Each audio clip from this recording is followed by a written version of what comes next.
Hi there, Aries. Welcome to your reading. When I was shuffling this spread out, what I got an image, and it was really interesting.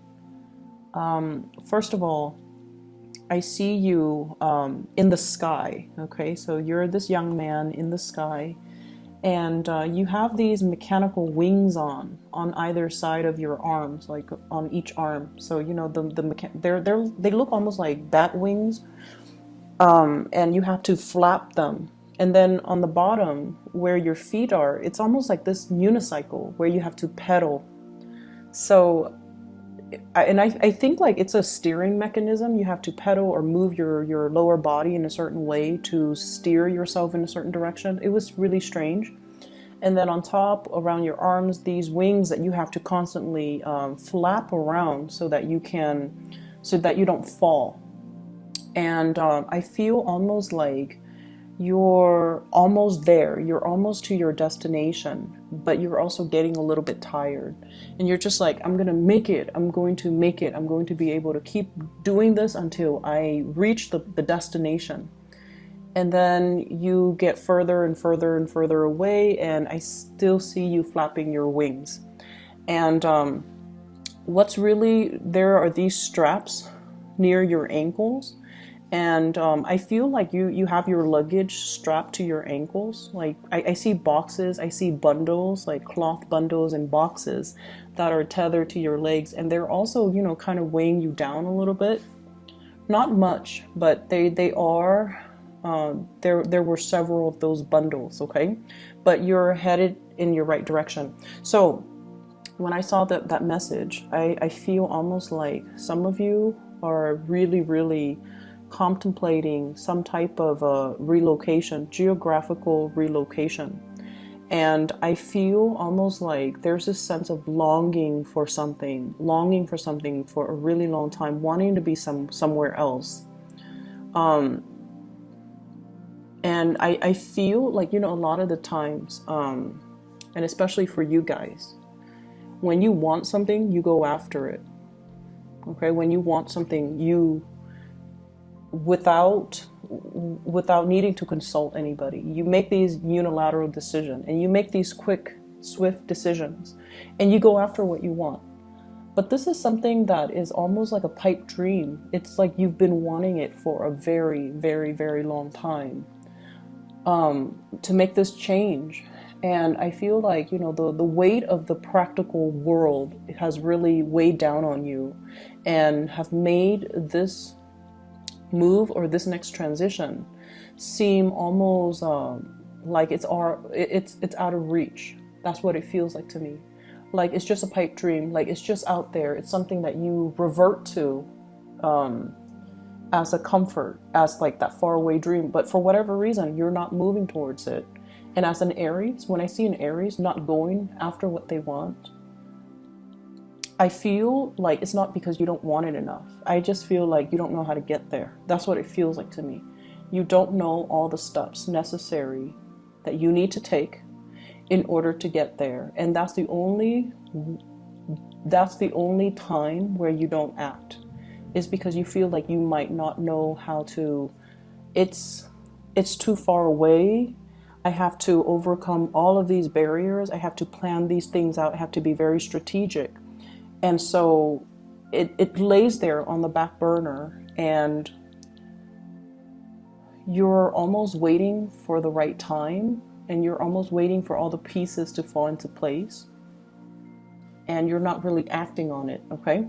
So what I feel here is there are definitely, you know, practical responsibilities, obligations. What I feel is like what you feel are things that you're obligated to do for another person. Those are the things that I feel that are really weighing you down.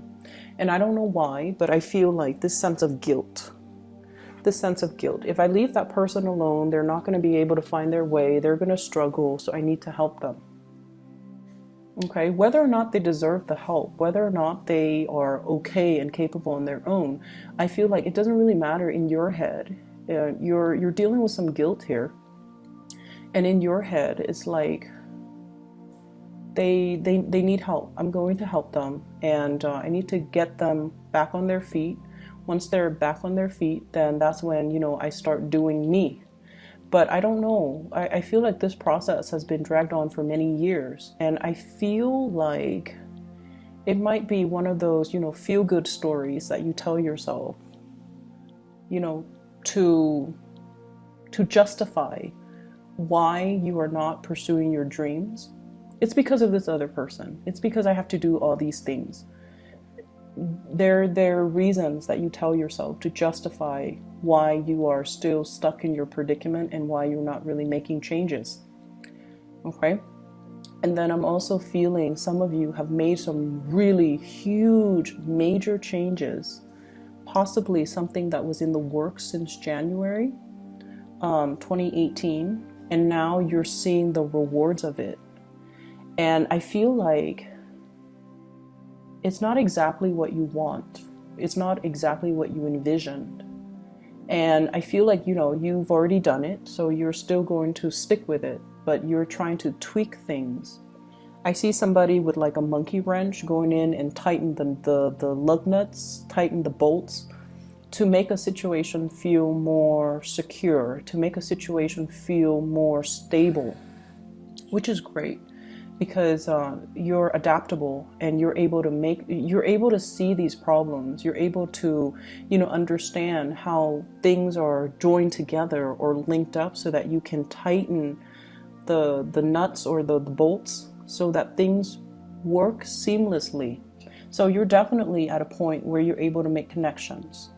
And you're definitely at a point where I feel, you know, you're aware of the steps that are necessary, that you need to take in order to achieve your dreams. Okay, so this dream that might have been once upon a time very, very, very out of reach because of all these excuses, but also because of all these, you know, lack of being able to plan for it because it's so out of reach or so far away, or it just felt like it just felt like ethereal, like it's out there, but you don't know how to practically grab hold of it. I feel like this is the year where you're going to be able to grab hold of it and you're able to find it's almost like the path that was very muddled before between you and your dream or the place that you want to be. It was very hazy, but now there is a clear path that you can take to get there, to be able to achieve what you want. But you might have to shed these unrealistic expectations. You also need to shed these the responsibilities that you have taken on out of guilt. You also need to shed a lot of, I feel, material things in your life in order for you to travel light, in order for you to swiftly fly to your destination. Okay, so what I'm seeing here is, first of all, there is a job, and you know, you guys are really, really good workers. You guys are amazing good workers.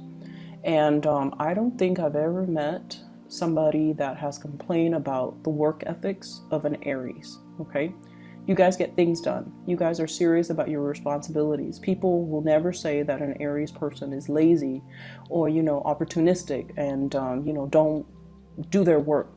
People will never say that about you. So you guys are really hardworking, and you overexert yourself too, and you know, you do things until they are done. So I feel like you guys have really the work ethics down to a T. And wherever you go, your employers, the higher ups will always value your work ethics. Okay, they know that you're the person, the man or the woman to get things done.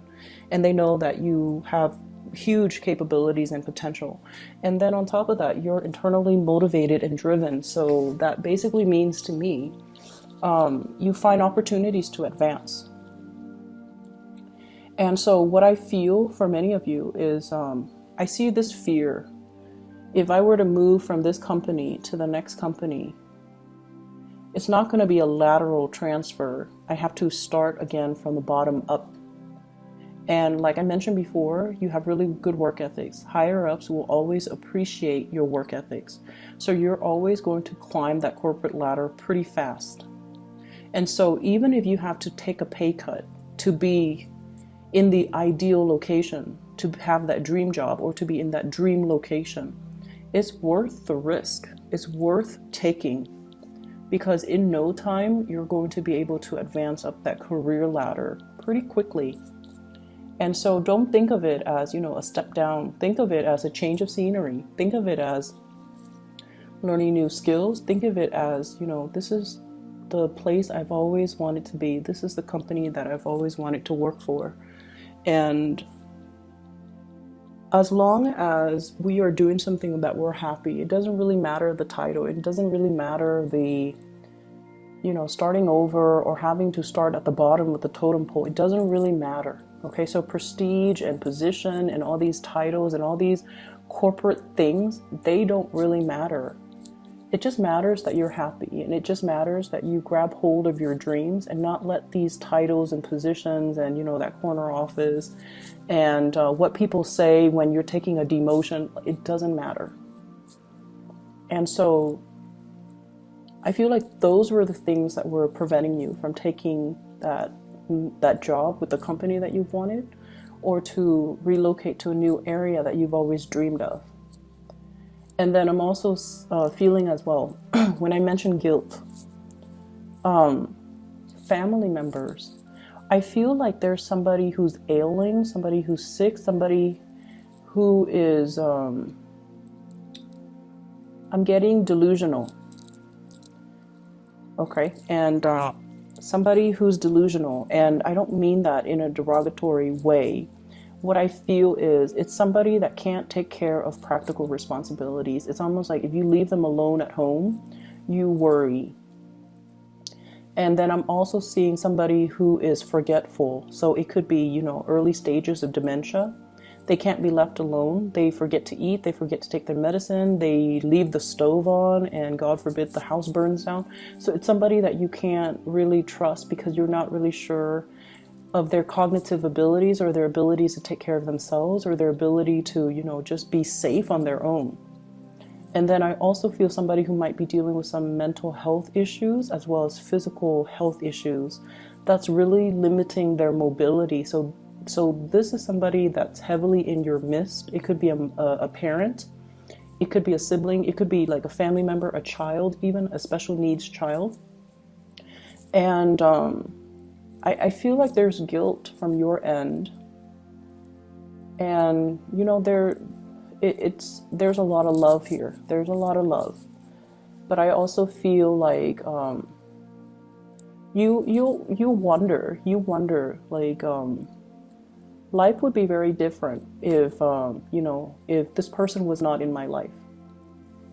And I'm sorry to say, I see that. It's, you love this person. So it's not like you wouldn't trade it for the world. You wouldn't trade this experience for the world. But sometimes you wonder. And then you wonder what your life would look like. And then I also feel like nothing is really stopping you because whatever the circumstances is, I feel like there is a way to make it work. And that way is going to be coming into the picture for you. What you have here is the Star card, wish fulfillment. So you have some really major inspiring things, like it's a chain of events that will happen to allow you to reach your destination, but also to get whatever it is that you've been yearning for a very long time. And you have the Death card, which signals to me change. And when these two major arcana come out in the spread, it basically means change is coming. So, you need to travel light. You need to be able to prepare for it. So, no more excuses, no more talks about, no more doing things out of obligation or out of guilt. And especially, when you are doing things for other people, make sure that they are deserving of it. And especially make sure that they are, if they can't do it for themselves, then yes, if it's a special needs child, it's an elderly parent, yes. But I feel as well you're doing things for other people that can take care of themselves. And that's where I feel like these might just be things that you tell yourself. Oh, you know, I have to do this, I have to do that, and that's really why I'm not moving. So cutting through all of those self-delusions, cutting through all of those excuses that we tell ourselves to not do something, okay? I see a big energy of New Year's resolution, and a lot of people trying to get into shape. Okay, so saying no to a lot of drinking, a lot of eating, trying not to eat out as much as well because you're watching your weight, trying to get yourself in shape, trying to exercise, trying to diet. I see a lot of people like doing a lot of cleansing, like maybe a vegetarian, vegan cleanse, or even like juicing and dieting and things like that. Going to the gym, joining a new gym, getting a lot more physically active, and I see a lot of exercise classes. So if you've been going to the gym and you exercise on your own, now you're just like, maybe it's going to be better if I exercise in a class. So maybe that social pressure will motivate me, and I feel like you would be right. You would be right, because there is that sense of internal competition that keeps everybody on the same page, that keeps everybody motivated, and it keeps everybody accountable so that everyone is there at the same time. So I feel like that would actually be a really good motivation. I'm also seeing a lot of changes happening in your work environment. So if you have been thinking about leaving, or if you have been thinking about looking at other options, I highly urge you to do it right now, because I see some reshaping and restructuring in your work environment. And I feel like positions that have been very stable in the past are now being contracted out. Okay, so for example, if in the past, let's just say you work for a transportation company, in the past, they have drivers that are, salaried. Now they're hiring people on a contract basis, or they're hiring a new wave of people that are contractors. So they handle certain contracts, or they are contractors where they could be easily laid off. The job is also not unionized, and I just feel like job security might be on the forefront here as we come into January. And I feel like this is not news to you. This is something that you're aware of. I have also seen a lot of people within the past 5 weeks. So from November, as I'm doing this reading, so since November, you have been tweaking, once again, that monkey wrench, tightening those lug nuts, tweaking your resume, fixing your resume, editing your resume, proofreading it, adding some final touches to it. If you've attended some type of a seminar, or if you have led some type of a seminar, or if you have even facilitated some type of a focus group, you're also putting those things in your resume. You're editing, you're revising. And then I'm also seeing you might have scoped out that job market in the new location that you're fond of, just to see what the salary is like, what the cost of living is like, what people are doing, what the job market is like. So you're, scoping out, scouting new territory. So I definitely feel like it's time for some major change. It's going to come in sooner rather than later. So I feel like you need to kind of like keep yourself, very nimble on your feet, like those the football players, when they do those drills and they do those things where they need to be very, very nimble on their toes, on their feet. That's what you need to be like. Okay, you need to be in top shape physically, mentally, and I also feel like emotionally. I don't see things in here that indicate to me, that you're not emotionally unstable, but I feel like you're dealing with somebody who is, and I also feel like your patience is kind of running thin with them. But I feel like you need to keep yourself very, very ready to change direction at any minute. And the changes are coming in a lot faster than you think. So if you've been trying to, sell that house and you've been putting it off, Do it now. If you've been trying to look at other opportunities, do it now. Don't put it off any longer. Okay, so those pipe dreams are now becoming reality. They're getting closer and closer to you. It's almost like you're getting closer and closer. You're flapping your wings, you're getting closer and closer to that next mountain, to that destination. And the time is getting shorter. All right, I'm going to leave it at that. I do wish you the best, Aries. I hope you have had a wonderful New Year celebration. Now it's time to get back to business. Okay, so I feel like the energy is going to move really, really, really fast for you guys for this year. Don't sit idle, don't daydream, and especially don't make these excuses. Okay, I wish you the best. Please take care of yourself. Okay, I'll talk to you guys next week. Bye bye.